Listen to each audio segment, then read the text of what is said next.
Parfois, la vie t'envoie des signaux juste avant un grand changement. Mais toi, tu les confonds avec des punitions. Tout commence à se briser. Les relations, les projets, les routines. Tu te sens fatigué, perdu, et la seule question qui te traverse l'esprit est « Pourquoi maintenant ?»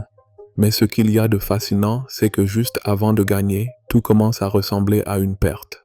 C'est ce moment où le silence devient assourdissant, où les gens s'éloignent sans raison, et où même tes propres pensées commencent à te trahir. Ce n'est pas un hasard, c'est le seuil, et la plupart abandonnent précisément là, à quelques centimètres de la porte qu'ils ont tant prié de voir s'ouvrir.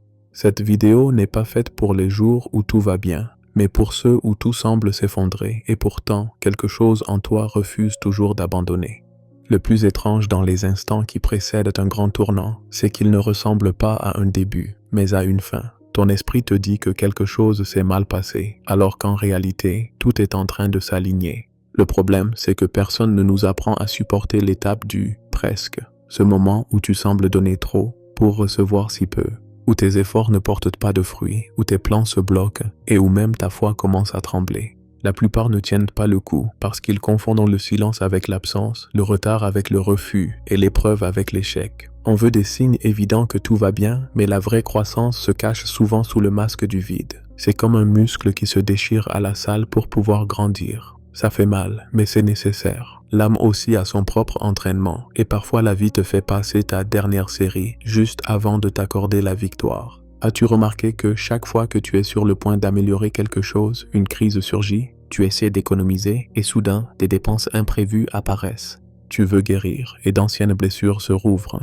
Tu veux avancer et quelqu'un te blesse. Ce n'est pas une coïncidence, c'est la résistance. C'est l'épreuve qui sépare ceux qui désirent avec l'âme de ceux qui désirent seulement par impulsion. La vie t'observe à ce moment-là, non pour te punir, mais pour savoir si tu es vraiment prêt. Parce que gagner, ce n'est pas seulement recevoir quelque chose, c'est devenir quelqu'un capable de le porter. Et si tu regardes bien, ce que tu vis ne te détruit pas, cela te purifie. Ça enlève tout ce qui ne pourrait pas t'accompagner dans la prochaine étape. Ce que tu ressens maintenant, cette anxiété, cette fatigue, ce nœud dans l'estomac, ne sont pas les signes d'une défaite. Ce sont les symptômes d'une ancienne version de toi qui meurt pour laisser place à la nouvelle. Et si c'est si inconfortable, c'est parce que tu es en train de renaître, mais cette fois, en pleine conscience. La plupart des gens n'atteignent jamais leur grande victoire parce qu'ils ne supportent pas cette étape où tout devient incertain.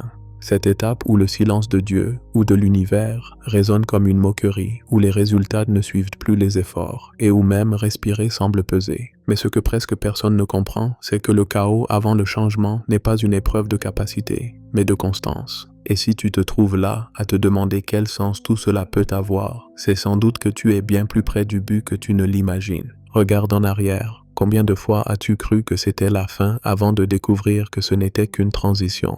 Tu as perdu un emploi et plus tard tu as compris que cette perte était la seule façon de trouver ta véritable voie. Une relation s'est terminée et tu as fini par réaliser que cette rupture était nécessaire pour te retrouver toi-même. La vie a une manière ironique de nous conduire exactement là où nous avons prié pour aller, mais presque jamais par le chemin que nous avions prévu. Le problème, c'est que nous voulons la transformation sans le désordre, l'évolution sans la douleur, la croissance sans la perte, mais cela n'existe pas. Le processus de maturation, spirituelle, mentale ou émotionnelle, exige que meurent des versions de toi qui ne correspondent plus à la personne que tu deviens. Et cette mort intérieure, bien que silencieuse, fait plus mal que n'importe quel coup du monde extérieur. C'est pour cela que beaucoup préfèrent se distraire, ouvrir les réseaux sociaux, remplir leur agenda, chercher du bruit pour ne pas entendre les cris de leur âme. Mais la vérité, c'est qu'au moment où tu es sur le point de remporter ta victoire, le silence devient ton meilleur allié. Parce que c'est dans ce silence que tu découvres ce qui te soutient vraiment quand plus personne ne t'applaudit.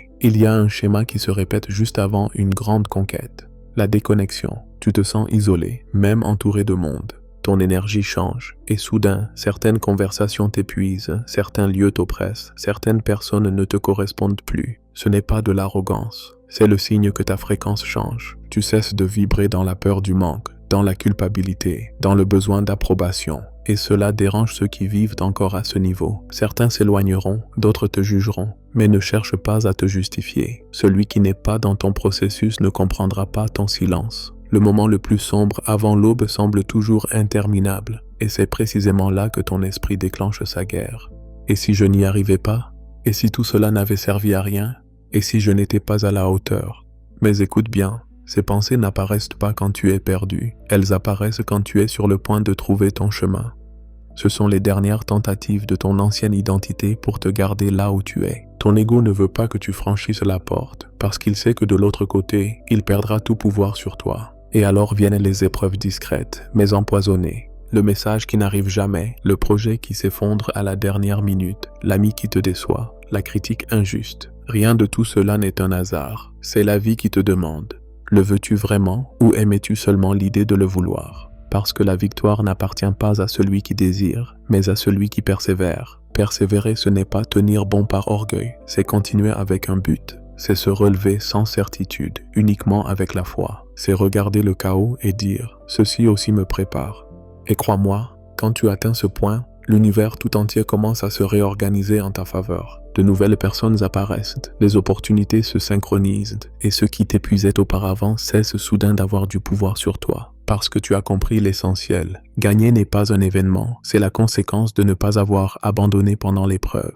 Voici la vérité que presque personne ne veut entendre. La vie te met toujours à l'épreuve, juste avant de te confier quelque chose de grand. Non pas parce qu'elle est cruelle, mais parce que ce qui ne t'a rien coûté, tu ne l'honorerais pas. Et ce qui ne t'a pas transformé, tu ne pourrais pas le porter.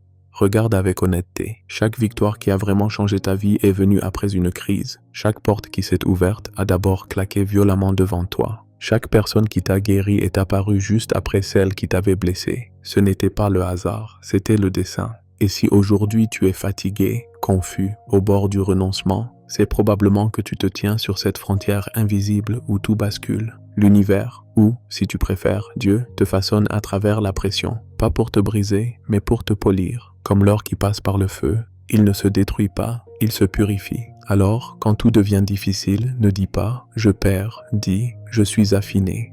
Il existe une phrase qui peut tout changer si tu choisis d'y croire. Ce qui disparaît ne m'appartient pas dans la prochaine version de moi.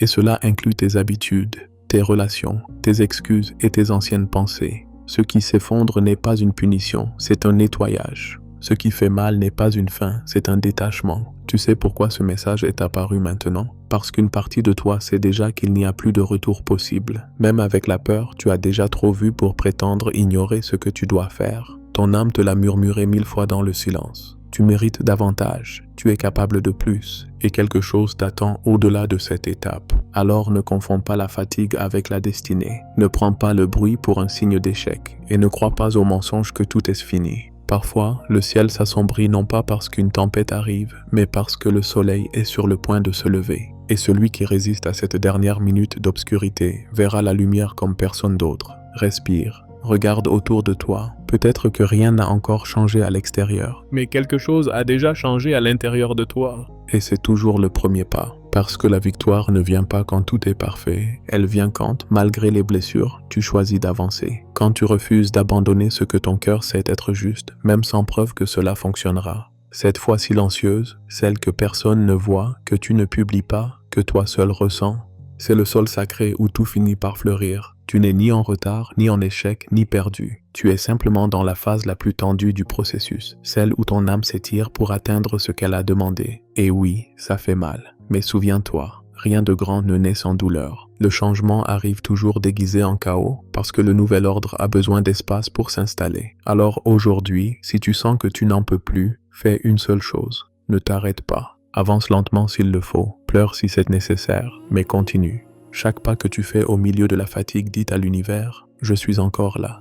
Et cela suffit pour que tout recommence à bouger. Peut-être que ce message est apparu sur ton écran au moment même où tu pensais abandonner. Ce n'est pas un hasard, c'est la confirmation que tu n'es pas seul, que ce que tu ressens n'est pas la fin, mais l'antichambre de ta renaissance. Le chemin se rétrécit toujours juste avant de s'ouvrir. Et quand il s'ouvrira, tu comprendras pourquoi tu devais passer par ici. Parce que tout ce qui t'a fait souffrir t'a préparé à soutenir ce qui vient maintenant. Alors répète en silence comme une déclaration. Je suis sur le point de gagner et je ne renoncerai pas maintenant.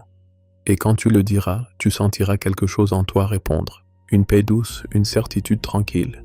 Le signe que oui, ta victoire vient tout juste de commencer.